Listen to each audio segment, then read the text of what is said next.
Cancer vaccine వచ్చింది okay, but that is not the permanent solutions. Permanent solutions మనకు in future కూడా మనకు రాకుండా ఉండాలని మనం ఏం చేయాలి, that is the question mark అక్కడ.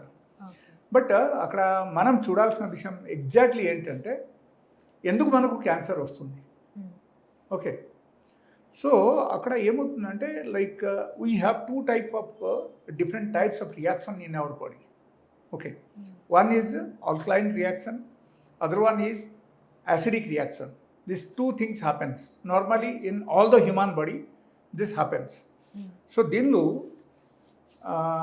మనకు if you think of cancer cells, specially cancer cells survive well in the acidic environment only.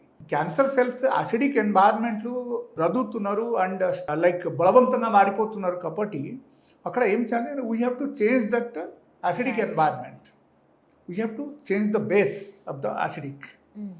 Okay, so ఈ బేస్కు మనం చేంజ్ చేసేసి మనం ఆల్కలైన్ చేసామనుకో ఆటోమేటికల్లీ ఏమవుతుందంటే మనకు క్యాన్సర్స్ తగ్గడం మొదలుపెడతాయి.